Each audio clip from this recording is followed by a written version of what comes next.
Mercedes-Benz Sprinter, die 7-Meter-Variante, die hatte ich ja als Kabe 690, muss ich sagen, mit Allrad. Das ist schon der neue Allrad, muss man dazu sagen, mit automatischer Steuerung. Du bist der? Kurt bin ich von der Firma Artgerecht. Ja, ich grüße dich herzlich. Es ist so ins Auge gesprungen, dieser Ausbau, dass ich wirklich sagen muss, man hat natürlich es schwer, hier an diesem Stand überhaupt nicht gesehen zu werden. Du hast einen der wirklich besten Stände, was die Sichtbarkeit angeht. Der ist schon gut, oder der Stand?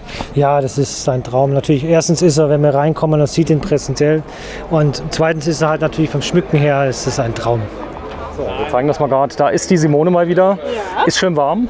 Es ist sehr warm hier drin, ja. Ist sehr warm. Du hast etwas geschafft, das ist so genial. Du hast einen multifunktionellen Innenraum gemacht auf einer Länge von 7 Metern, der zum Beispiel als Motorradtransporter dient, in dem du aber prima schlafen kannst. Richtig. Wir sind ein Individualausbauer, das heißt, unser Kunde ist gekommen, der hatte das Fahrzeug schon. Er ist dann absolut, wie man sieht, mit dem Orange ein KTM-Fetischist. Sein Leben ist alles, was mit Allrad und Offroad zu tun hat. Das heißt, er fährt viel Moped, aber sein Weg ist halt immer dorthin und dann mit dem Moped weiterfahren.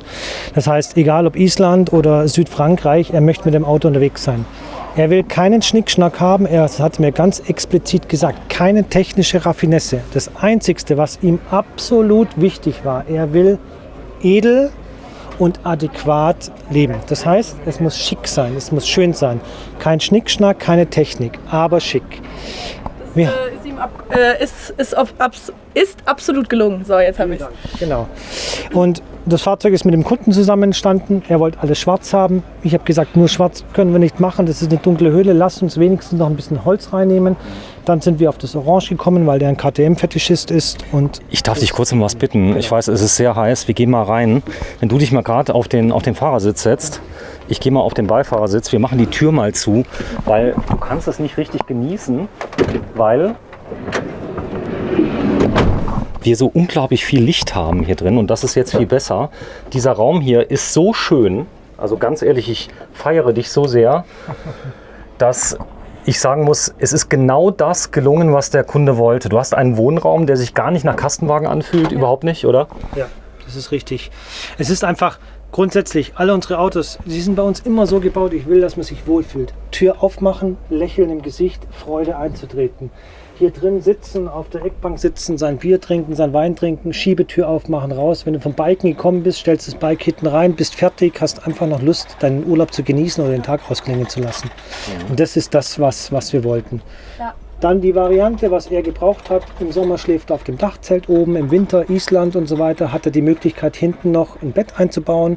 Das kann er ganz einfach über Flaschenzug, wenn die Mopeds rein und raus sollen, nach oben ziehen. Genau, das heißt, es ist genau das geworden, was er braucht in jeder Lebenslage, was er haben möchte. Toll. So, wir zeigen das mal. Hier die Decke, finde ich toll. Das ist total krass. Wenn du mal guckst, hier das Orange ist durchgezogen. Nochmal, ihr seid jetzt ein Ausbauer, ihr seid wo? Wir sitzen am Chiemsee, in Bergen im Chiemsee, genau. So, das ist hier vorne der Tisch auch total reduziert. Das heißt, der steht nicht groß im Weg. Das habe ich gesehen, Ausbauer, zum Beispiel die HRZ, die das machen, aber hier in einer ganz anderen Qualität. Also was die Oberflächen angeht, nicht so rustikal, sondern das war jetzt Kundenwunsch. Hat ihr die Farben auch gewählt? Nein, habt ihr ihm geholfen? Schwarz war Kundenwunsch und die Holzgeschichte kommt von mir. Design kommt meistens von mir. Der Weg ist, wenn wir ein Auto bauen, zeichne ich das erstmal komplett im CAD, render das durch und dann schauen wir uns mit dem Kunden die fotorealistischen Renderings an und dann entscheiden wir, gefällt dir das genauso gut wie mir oder bauen wir das dann? Genau, so ist es entstanden. Ich darf mal kurz zeigen, die Schubladen, wenn du mal gerade so lieb bist, eine mal öffnen, darf ich? Sehr gerne. Dass wir mal sehen, ob das innen auch, was ist das für Material? Amerikanischer Nussbaum und selbstverständlich ist das so, wie sich das gehört, nach größter Schreinerkunst, verzinkte Schubladen. Ich mache da mal weiter auf, dass ihr das auch seht. Es klappert nicht? Es klappert nichts, es sind Softclose-Anzüge. Wow. So wie sich das gehört. Ist es gebleicht, das Holz? Kann das sein? Nein, das ist Natur hochmatt lackiert. Unser kleines Gimmick. Hier sind jetzt Weinflaschen drin. Bei unserem Kunden liegt immer noch das Kettenspray und das WD-40 daneben. Haben wir für die Wäsche jetzt rausgeräumt. Haben es jetzt in Olivenöl getauscht. Kochen wollte er nicht. Das hat er gesagt, er geht essen. Das Einzige, was ihm wichtig ist, wie gesagt, alles Kundenwunsch. Er mag nach dem Biken sein kühles Bier haben. Genau.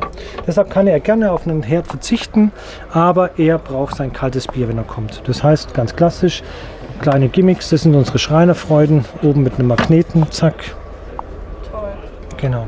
Ich glaube, das sind die Kleinigkeiten, die du jeden Tag dann Das huldigst. sind die Kleinigkeiten, die uns Freude machen. Das ist da, wo wir beim Bauen unglaubliche Gimmicks haben, wie zum Beispiel auch solche eine kleine, simple Mechanik. Das war die Geschichte, die er uns gesagt hat, er möchte es simpel haben. Und was ist einfacher als ein Stück Holz, das geführt wird und hochkommt und einfach einrastet. Toll. Das ist für mich Handwerkskunst und das ist das, warum wir und all meine Leute immer so Freude haben an den Fahrzeugen. Dasselbe ist mit der Wand. Ich wollte den schwarzen Filz, das übrigens ein 100%iger Naturfilz ist, reiner Wollfilz, ein bisschen entkräften und dann haben wir diese Lamellenwelt runtergezogen. Wollte sie aber noch funktionell machen. Das heißt, wir haben sie auf Abstand gemacht, dass er überall, wie man es da drüben sieht, an seiner Motorradjacke Haken reinhängen kann und alles Mögliche dran aufhängen kann. Ob es seine Motorradstiefel sind, seine Helme, seine Lederkombis und so weiter. Und das Fahrzeug durftet ihr jetzt verwenden für den Dreh hier, für die Messe hier? Richtig, genau. Der Kunde hat uns das Fahrzeug dann gestellt und hat gesagt, wir dürfen natürlich jederzeit, weil er so eine Freude hat mit dem Fahrzeug und er auch gemerkt hat, dass wir so viel Liebe reingesteckt haben, auch in der ganzen Planung, dass er gesagt hat, selbst er ist so dankbar für dieses Fahrzeug, dass er gesagt hat, er hat sogar extra seinen Urlaub verschoben, weil er gesagt hat, selbstverständlich könnte das Auto mitnehmen. Toll. So, das Team heißt übrigens FUC und YOU. Das ist die Teambezeichnung. Eine Webasto-Standheizung ist mit drin. Du hast eine kleine Waschgelegenheit, die ist hier mit drin. Man kann vielleicht auch ein bisschen abspülen, Genau. was da ist. Hintergrund ist, dieses Element ist komplett mit 3 Schrauben ausbaubar und rausnehmbar. Deshalb hat er hier unten auch nur ein Kanistersystem. Abwasser, Frischwasser, damit wir es komplett rausnehmen können. Wir wollten das Auto einfach so modular wie möglich. Es soll aber nicht nach Modulbauweise ausschauen. Das war ganz wichtig. Sag mal, hier dieser Einlass, was hat der für eine Funktionalität? Er hat noch 2 ganz alte große Enduros und wenn die beide reinpassen sollen, müssen die Lenker in die Nischen rein, sonst kriegen wir sie nicht rein. Weil das Auto ist so gebaut, dass er die alleine rein und rausbringen kann und er kann das Moped dann im Auto nicht hin und her rangieren. Das heißt, es muss so sein, dass er die dann reinnimmt, stellt sie auf, der Lenker kommt dann dort rein und dann kann er die zweite reinfahren. So, komm, jetzt schauen wir uns das Ganze mal von hinten an, dass wir das mal sehen. Der 7 Meter ist natürlich, ich bin ihn gefahren, der ist sehr handlich. Muss man sagen, wenn man sich mal dran gewöhnt hat, fährt er sich wirklich gut. Viele haben ja Angst vom 7 Meter, muss man nicht. Nein, ich finde, es ist ein total angenehmes Auto, fährt sich sehr schön. Wie du vorhin schon erwähnt hast, der ist ein 6-Zylinder, wäre natürlich die Kür. Wobei ich ihn jetzt gefahren bin, den 4-Zylinder, er fährt sich gut, die Automatik ist super, es macht schön, komfortables, schönes, zügiges und sparsames Fahren. Fast 200 PS, muss man sagen, Ja. 190 Ja, PS. genau. Der neue Allrad, der automatisch geht, das ist ein Traum, oder? Die Kiste ist super, muss Schön man wirklich leise. sagen. Ja. Das ist so, hier, ich zeig's mal gerade, das ist die KTM, die drin ist. Es ist eines der schönsten Fahrzeuge, ganz reduziert. Trotzdem, ihr macht das ja mit viel Liebe. Wie lange ist das Fahrzeug auf der Strecke schon? Das Auto hat jetzt 2 Urlaube hinter sich. 2 Jahre quasi? Nein, 1 Jahr. er hat seine Arbeiten aufgegeben. Wir reden über 3 Monate. Cool. So, und ganz dezent, das heißt Stealth, Schlafen. Du kommst ja so direkt nicht drauf, dass das ein Wohnmobil ist, oder? Ja. Richtig. So, schlafen, wie geht Schlafen auf dem Dach, oder? Schlafen gibt es 2 Möglichkeiten. Das Auto hat eigentlich ich nenne es mal eine Winternutzungsdauer und eine Sommernutzungsdauer. Wenn er Rennstrecke geht oder auf dem Parcours, schläft er gerne im Sommer auf dem Dachzelt. Wenn er im Winter unterwegs ist, er möchte nach Island gehen und da ist es etwas unangenehmer auf dem Dach einerseits und weil man natürlich dort nicht schlafen kann wegen dem Zelt immer. Und dann gibt es die Möglichkeit, das sieht man an den Airline-Schienen hier, es sind Verzugsstangen in der Höhe variabel einzuklemmen und dann gibt es ein Bettelement, was oben aufgesetzt werden kann. Dieses Bettelement kann, über oben sehen wir die Umlenkrollen, nach oben gezogen werden, weil Hintergrund ist natürlich wieder, wir müssen zu jeder Zeit immer die Mopeds rein und raus bekommen, weil die Basisgeschichte des Fahrzeugs ist nicht das Campen, sondern das Mopedfahren. Ankommen, Moped fahren. Mopedfahren, genau. Das heißt, schlafen, ankommen, Bett hoch, muss alleine gehen, ganz wichtig. Moped raus, fahren, Moped rein, Bett runter, schlafen. So, das ist die Rampe, die habe ich übrigens auch, genau die gleiche. Das habe ich jetzt auch noch nicht so ganz verstanden. Wo kommt dann das Moped hin, wenn ich schlafen will? Das steht drunter. Pass auf, drunter. Zeig euch das Passt mal. trotzdem noch? Ja. Okay. Also hier kommen Stangen quer. Ja. Er hat, warum variabel? Er hat verschiedene Mopeds in verschiedenen Höhen. Also er hat 25 KTM Mopeds. Er ist einfach ein Fanat. Ja? dann kann ich, je nachdem, wenn das Moped höher oder niedriger ist, das Bett höher oder niedriger machen. So, dann sind hier meine Stangen drin. Dann sitzt das Bett ist genauso breit. Nicht so breit, genauso breit, dass es hier dazwischen passt. Hier sind Umlenkrollen. Ja. Da ist eine Umlenkrolle und dann wird es mit Schnüren hochgezogen. Dann fährt das Bett bis hierher. Dann kann ich mein Moped rausfahren, kann es wieder reinfahren und kann dann mein Bett wieder ablassen, dass es genau auf dieses Niveau sitzt. Und diese Stangen sind wirklich mit zweimal Klicken rein und raus. Hubbett quasi. Hubbett, aber ganz simpel und einfach gemacht. Wie gesagt, er wollte nichts Elektrisches haben, ganz einfach. So. Das ist, dabei würde ich sagen, ein Strick und 2 Umlenkrollen. Wie ist die Reaktion? Weil es gibt ja doch Leute, die ihn schon mal sehen, wenn er das rein und rauslädt, da schon mal reingucken. Was hat er erzählt? Die Leute sind absolut begeistert, wenn sie das Fahrzeug sehen, weil sie sowas, so wie du es gesagt hast, dass es einfach mal was ganz, ganz anderes ist. Und jeder ist total begeistert von dem Fahrzeug und von der Anmutung und auch von der Einfachheit, aber trotz alledem noch von dem Design. Also das Design hast du gelernt? Nein. Nein. Also, war in der Wiege ein bisschen, ist das Kunst? Deshalb nennt unsere Firma sich Artgerecht. Artgerecht heißt sie. Artgerecht, ja. Ja, für uns sind unsere Autos Kunst. Das, was wir machen, ist Kunst. Meine Schreiner sind Künstler, definitiv. Sehr schön. Wir werden morgen, heute geht es nicht mehr, mal eine kleine Feuerwehr zeigen. Ein Steuer, der da vorne ist, der Innenausbau, zieht euch die Schuhe aus. Die gleiche Kunst, bloß anders? Kunst, aber auf eine andere Art und Weise. Aber wieder, ganz wichtig, absolute Wohnlichkeit. Pragmatismus, langzeitreisefähig, aber einen Wohlfühlfaktor, wenn ich durch die Tür komme und in mein Auto einsteige. Ich werde nur mal ganz kurz reinhalten, eine Platte ist noch nicht da, ihr seid gerade erst angekommen. Der Messetag, der Pressetag, ist das was Gutes?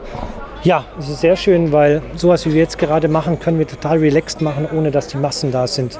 Du hast aber auch hier einen Standort, den hast du ja selber ausgewählt oder wurde dir zugewiesen? Der wurde zugewiesen, aber könnte nicht besser sein. Also ich würde sagen, ich zeig das mal gerade, komm mal mit, dass wir das mal sehen. Hier ist nämlich die Hauptschose, die Haupteingangsstraße, hier ist Delta 4x4. Dann stehst du vor dem Zelt. Ich glaube, hier ist auch Bimobil und so weiter drin im Zelt. Hinten drin. Also der Platz ist die Pool Position schlechthin. Ja, aber trotzdem in der Sonne. Das heißt, also wenn wir mal gucken, ich brauche morgen 2 Kameras dann. Dann wird eine kurze Hose ausgepackt morgen, es ist doch schön. Wird schon, ne? Ja. Wenn wir das sehen, wie es im Oktober letzten Jahres war, wo wir gefroren haben, es hat geregnet, das ist doch eine Wohltat. So, wir sind durch für heute, Simone. Ja. Guck mal, hier eine Feuerwehr als Wohnmobil. Würdest du sowas holen? Nee. Nee? Nee. Da falle ich zu arg auf. Ich falle schon mit meiner Persönlichkeit auf. Okay, das stimmt. So, der Aufbau, aber auch hier ganz pragmatisch. Das ist ein Seekontainer, oder? Nein, das ist ein ganz klassischer Kofferaufbau. Sandwich-Koffer schaut etwas einfacher aus, ist aber das komplette Auto, muss man sagen, ist bis aufs letzte Hightech, auch wenn es nicht so ausschaut. Ja, er sieht aber aus, als wäre er, ich sag mal, so ganz reduziert, das Design, oder? Ja, es ist ein ganz wichtiger Punkt. Ich weiß nicht, ich bin in meinem Leben schon viel gereist. Es ist ein ganz, ganz schwieriges Thema. Ich kann mit einem Auto, was nach 1 Million ausschaut oder nach einer halben Million, nicht überall hinreisen. Kein Mensch will mit einem Auto, das nach 1 Million ausschaut, nach Indien fahren. Das ist ein Riesenproblem. Deshalb versuchen wir, das Auto schon etwas reduziert optisch zu lassen, aber das, was wir reinpacken, ist das Maximum. Okay. Und das Auto hat alles, was man braucht. So, und das werden wir uns morgen anschauen. Wir filmen heute am 15. Juni 2022 Abenteuer Allrad Presse- und Schaustellertag, hätte ich fast gesagt, Ausstellertag. So ist es. Du bist der? Der Kurt von der Firma Artgerecht. Artgerecht. So, und hier steht www.platten-laden.com. Auch ein Kunde? Das ist unser Lieferant von dem Holz. Wir haben hier mit dem Stand eigentlich eine Gemeinschaft gegründet. Wir bauen mit seinem Holz diese ganzen Fahrzeuge und er wollte eigentlich auch mit zeigen, was kann man aus diesem Holz alles machen. Das heißt, was wird da draus? Und so sind seine 3 größten Ausbauer mit hier angereist. Das heißt, wir mit den Fahrzeugen wie die Pritschenbude und so weiter, um zu zeigen, was man aus diesen Materialien alles machen kann. Also du hast mich sehr begeistert. Ihr seid also ein Team, ja. ein Gemeinschaftsausstellerstand. Aber ich muss ehrlich sagen, der Sprinter hat mir schon ziemlich die Hosen ausgezogen. Das hat mir sehr gut gefallen. All das werden wir morgen sehen am 16. Juni. Ich danke dir herzlich. Tschüss. Ich bedanke mich. Ciao. Ciao.